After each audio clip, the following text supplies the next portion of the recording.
ఈ మధ్య పవిత్ర హిందూ క్షేత్రాల దగ్గర అనుమానాస్పద నిర్మాణాలు కనిపిస్తూ ఉన్నాయి. ఆల్ ఆఫ్ సడన్గా ఓవర్ నైట్లో ఏర్పాటు అవుతూ ఉన్నాయి, లేదా కాస్త ఆలస్యంగా గమనికలోకి వస్తూ ఉన్నాయి. అలాగే శ్రీశైల పాతాళగంగా వెళ్ళేటటువంటి మార్గంలో లింగాలగట్టు సమీపంలో ఒక చిన్న సమాధి లాంటి నిర్మాణం కూడా గమనించడం జరిగింది.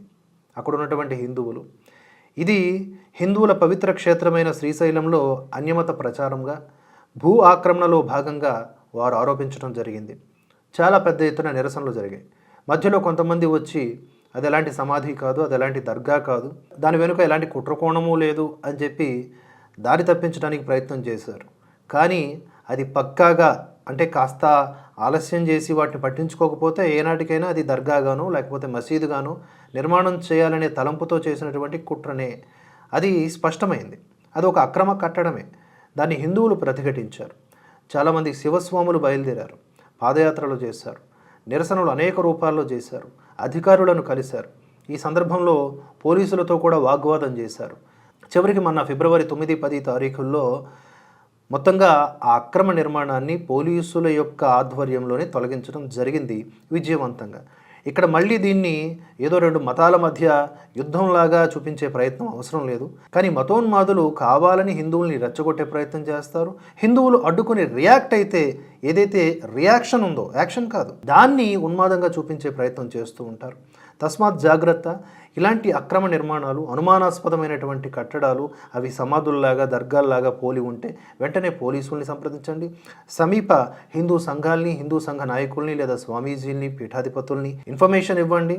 ఆ తర్వాత తగిన యాక్షన్ తీసుకోవాల్సిందిగా మన ప్రయత్నాలు మనం చేయాలి. అంత రాజ్యాంగబద్ధంగా, చట్టబద్ధంగా చేయాల్సినటువంటి అవసరం ఉంది. లేదు అని మనం కనుక విస్మరిస్తే, నిర్లిప్తంగా వ్యవహరిస్తే అది ఏనాటికైనా మన యొక్క క్షేత్రాలకి లేకపోతే మన యొక్క ఆలయాలకి విఘాతం కలిగించేటటువంటి నిర్మాణాలుగా మారే అవకాశం ఉంది. అంతేకాదు రోడ్లపై కూడా ఇలాంటివి కనిపిస్తూ ఉంటాయి అప్పుడప్పుడు. మరి ఎందుకో పోలీసులు, రాజకీయ నాయకులు అందరూ కూడా భయపడుతూ ఉంటారు, అధికారులు కూడా టచ్ చేయడానికి ఆలోచిస్తూ ఉంటారు. అప్పుడెప్పుడో 2016లో అనుకుంటా, సరిగ్గా గుర్తులేదు, కేటీఆర్ గారు ఒక మాట అన్నారనమాట, రోడ్లకు అడ్డంగా ఉండేటటువంటి మందిరాలు కానీ మసీదులు కానీ తొలగించేస్తామని. నిజంగా మీకు మసీదులు, దర్గాలు ఇత్యాది తొలగించే దమ్ము ఉంటే మందిరాలు కూడా వాటితో పాటు తొలగించండి. ఆయన ఒక మాట అన్నారులేండి, ఆ మాటకి రెస్పెక్ట్ ఇస్తూ ఆయన్ని సమర్థించే కోణంలో మాట్లాడుతున్నాను. ఏమన్నారు అంటే, ఈ దుమ్ము ధూళి మధ్య ఏ భగవంతుడు ఉండాలనుకుంటారు అని. నిజమే, మరి సముచిత స్థానాల్లో ఆయా దేవీ దేవతల్ని మనం మార్పు చేద్దాం. హిందువుల తరపున ఓకే, కానీ ముస్లింలు ఒప్పుకుంటారా? ముస్లిం పెద్దలు ఒప్పుకుంటారా?